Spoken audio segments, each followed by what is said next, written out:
please welcome back your CEO, Greg Renfrew.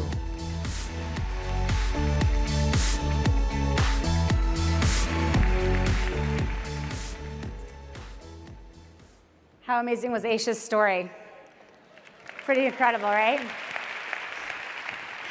She made me cry. Gina said, wow, you did this. And I was like, no, she did this. And what an incredible, incredible story that was. And I also want to congratulate all of those who've been recognized. I know we have not ever had a formal recognition program, and it's long overdue and well-deserved. So congrats to everyone who received an award.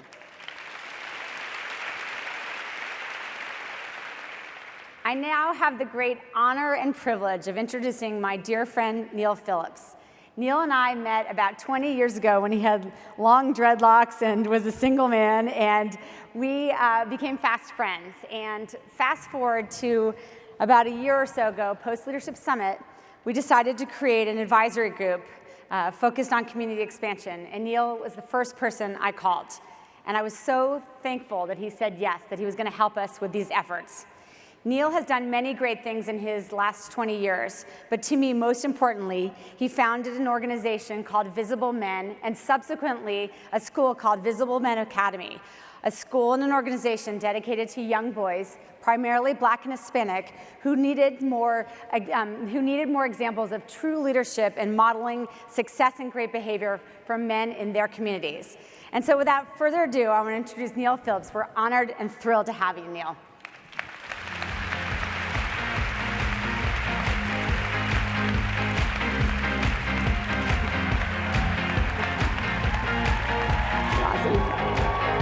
Crush it. Crush it, crush it. Need more.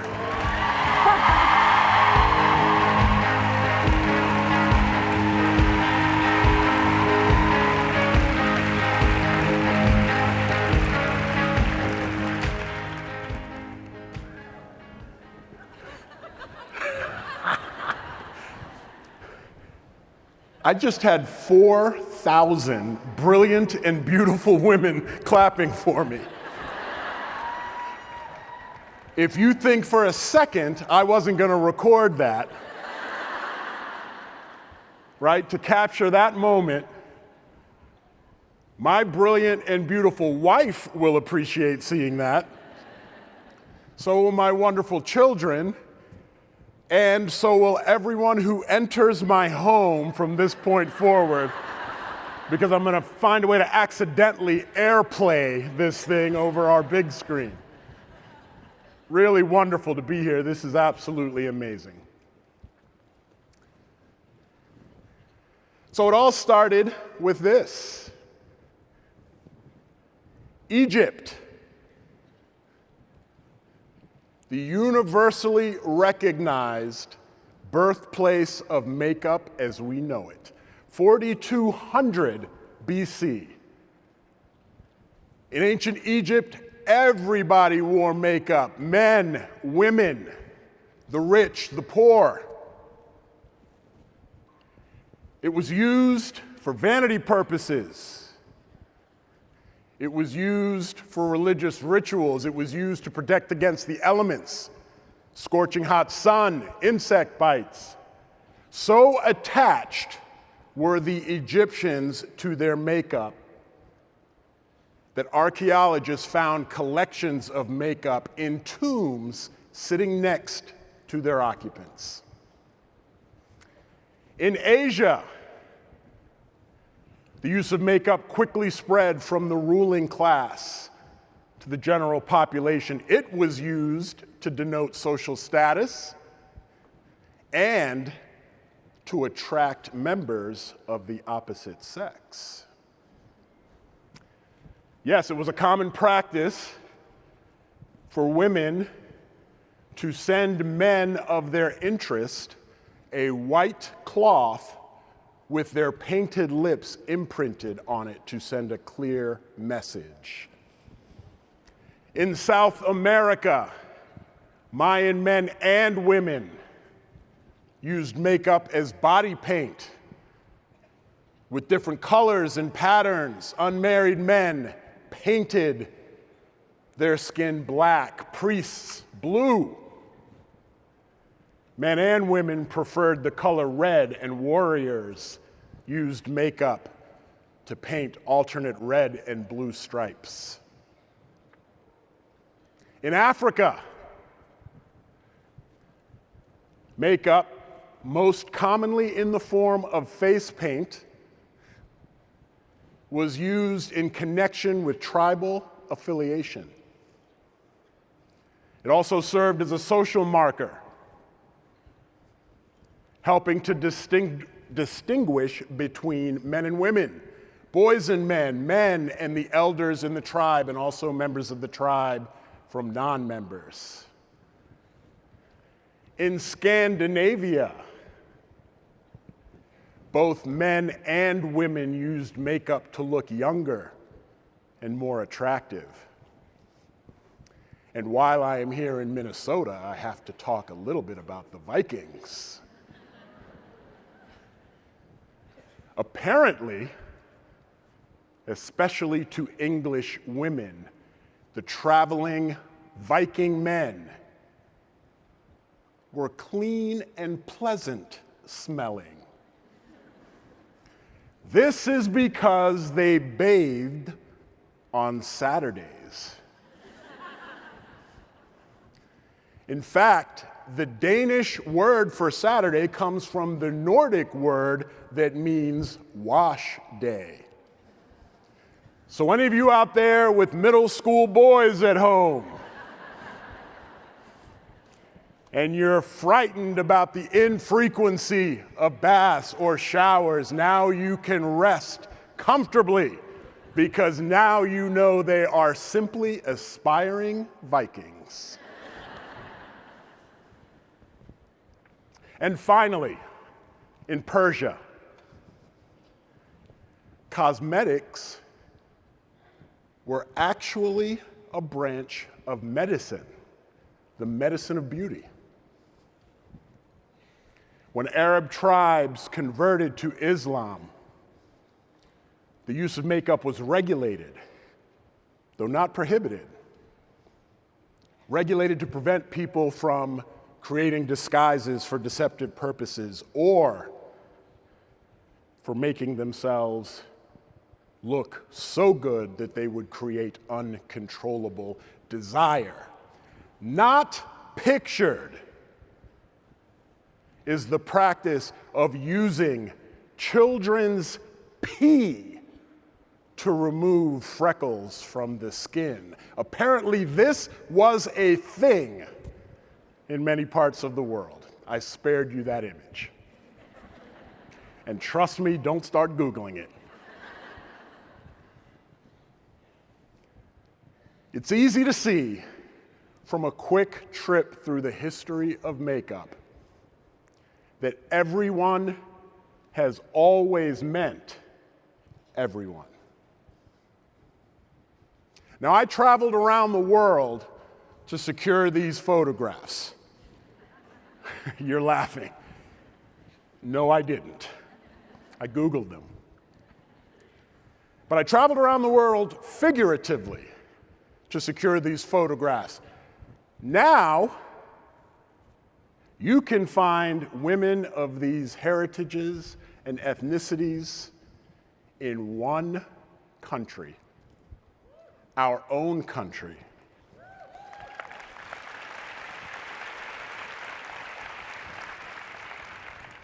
This array of races, ethnicities, backgrounds is found in one nation, one state, one city, one neighborhood, one street, and some of you are even recalling your last PTA potluck dinner and recognizing that this can be found in one school.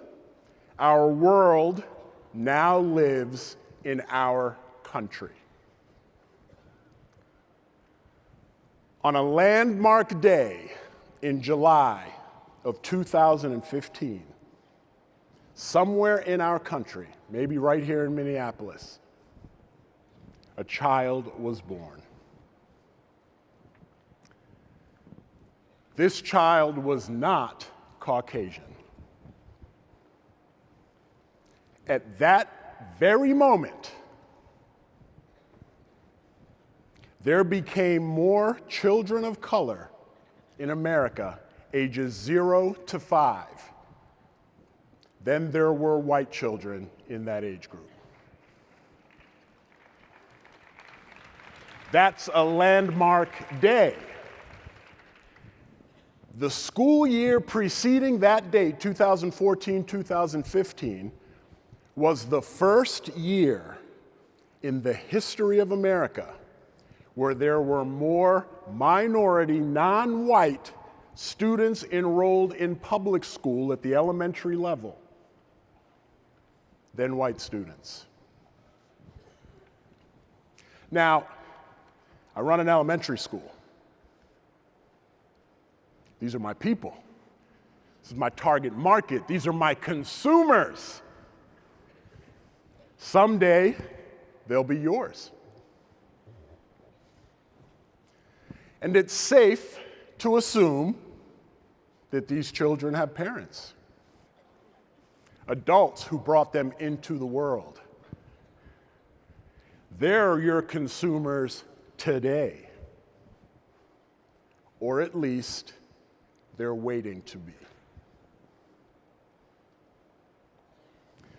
These are just a couple of the manifestations of the changing face of America that have given birth to the paradoxical term majority-minority. Majority-minority. In 15 years, over half of the workforce in America will be non-white. In 25 years, over half of the population in America will be non-white. Now, when I share this information, I'm always quick to make 2 points to white people. The first is that we didn't do this on purpose. We didn't have a plan. There weren't a bunch of secret meetings or procreation camps. This is just kind of happening. So I'm just sharing the news with you. The second piece of information I share is not to worry. Do not fear. We will have so many diversity programs and affirmative action initiatives for you, you'll feel involved. Don't worry about it.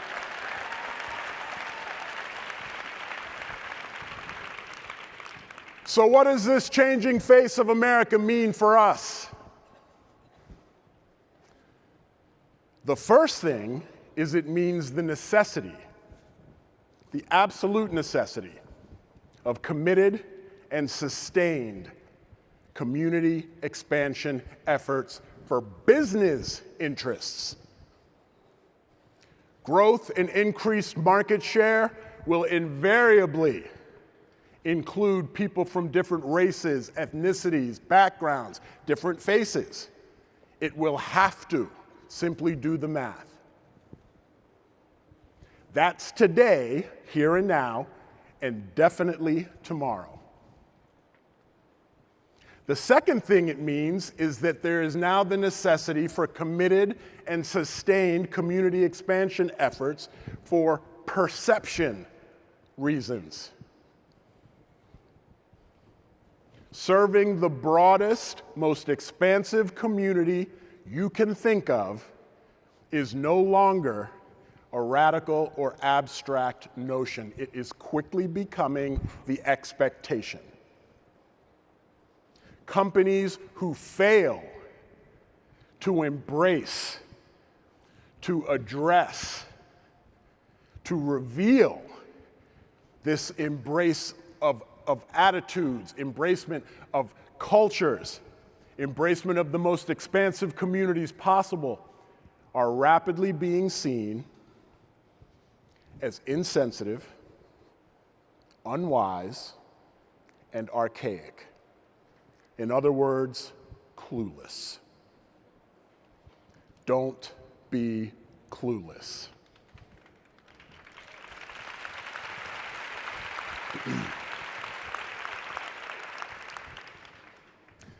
We have to adjust We have to adapt.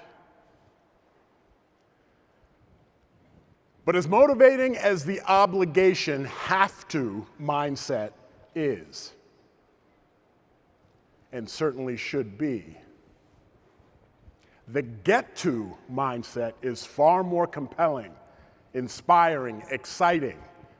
The changing face of America presents a great opportunity. A great opportunity. Think about being a company that moves from awareness to understanding, to doing, to being, all about the most expansive community possible. That is reach. That is influence. That is impact. That is profit in every conceivable way. In every conceivable way. What does it mean to be a company that leads the way in that regard? Plus, we all know that Beautycounter is much more than a company. It's a multifaceted movement. A movement that has at its core women's empowerment. It's your time. It's your time. Given the significance of that leadership position, it's incumbent upon Beautycounter, it's incumbent upon all of you to be sure that you are leading a movement that inspires, uplifts, and mobilizes all, not just some. Thank you.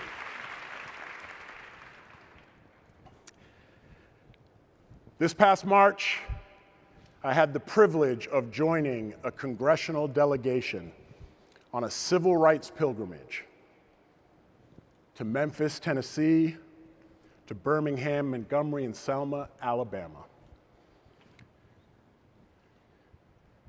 An amazing experience. I had the pleasure to visit iconic sites.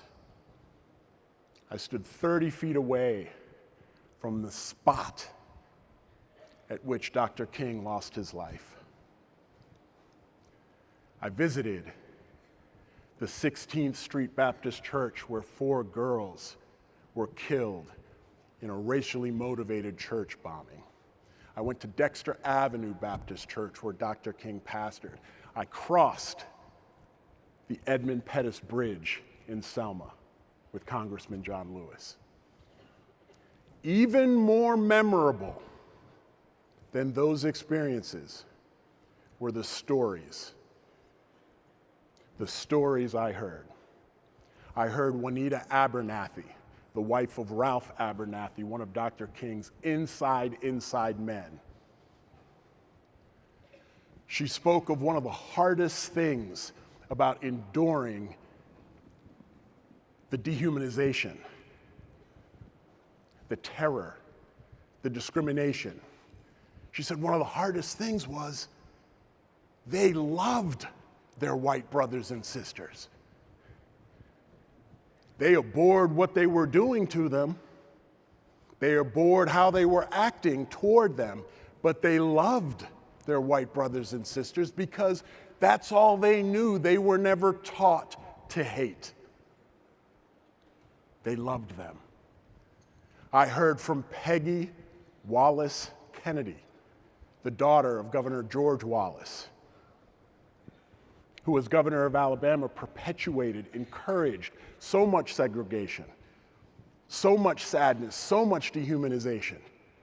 And she told a story that in 1979, 7 years after her father was shot and paralyzed, he showed up unannounced at the Dexter Avenue Baptist Church, a black congregation, unannounced.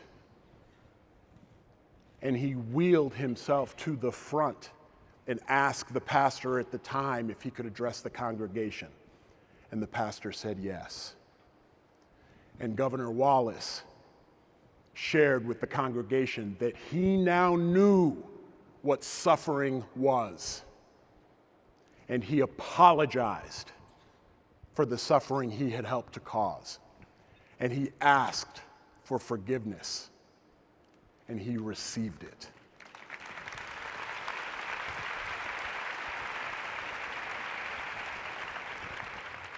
I heard from Mary Lilleboe, whose mother, Viola Luzo, has recently been added to my hero list.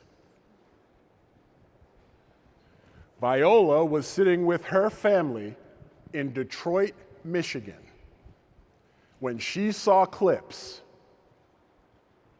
of the brutality of the failed Selma March.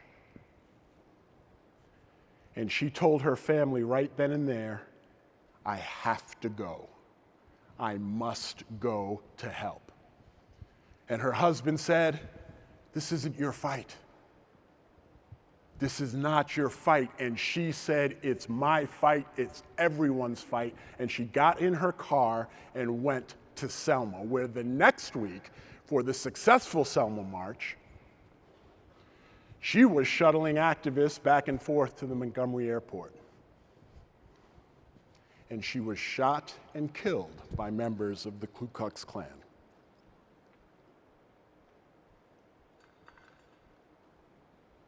No hatred. I hear these stories and I realize that I am in the midst of, that I'm hearing, that I'm experiencing grace. Grace. And since that time, I have become infatuated by, obsessed with, the word grace and its meanings.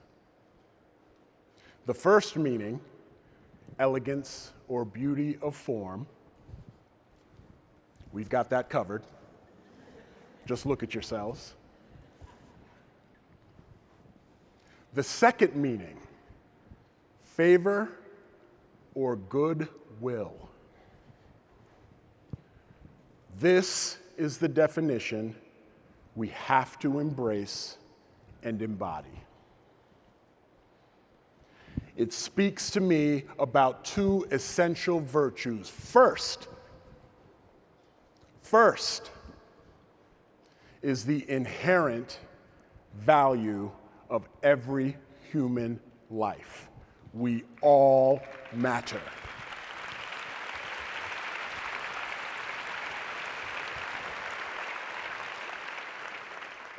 And the second virtue is that it invites us, it challenges us to live lives with a higher purpose, meaning. I am telling you, I am absolutely convinced that it is grace that's missing from our nation and from our world. And when our nation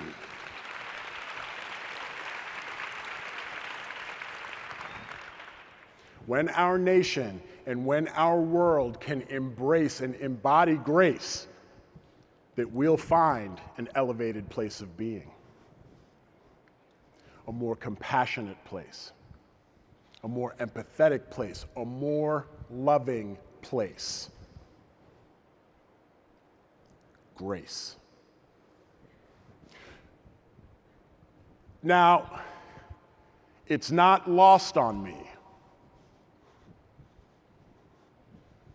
that some of you may be hearing me speak these words and thinking to yourself, hey, I just want to sell some makeup. I'm trying to hit the swag store. It's gonna be a big line. I gotta figure out how to navigate that whole thing. I didn't sign up for human value and higher purpose and meaning. Well, I suspect and assume that that's very few of you.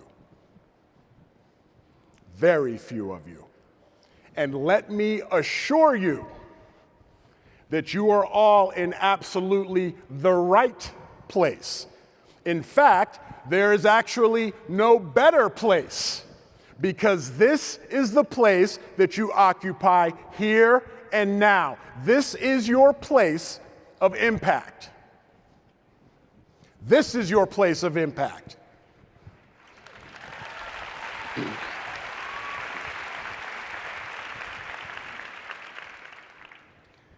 There is no greater calling than to move to a place where you are inviting and celebrating human life.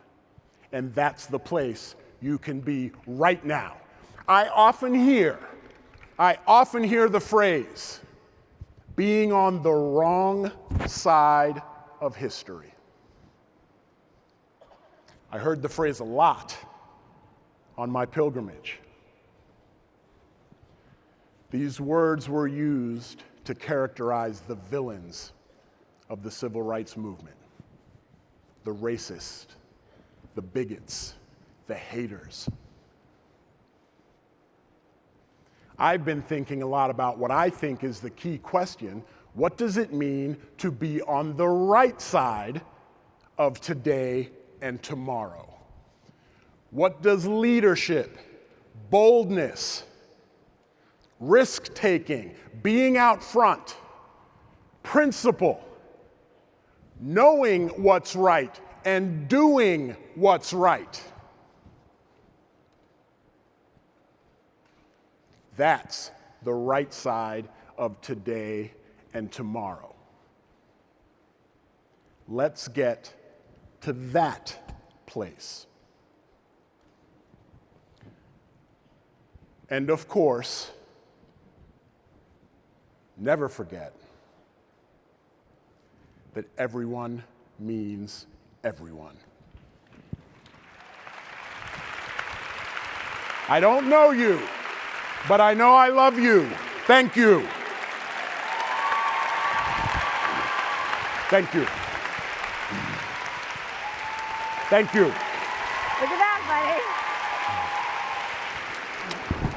Thank you. Thank you. That was awesome. Let's give him a Thank round you. of applause.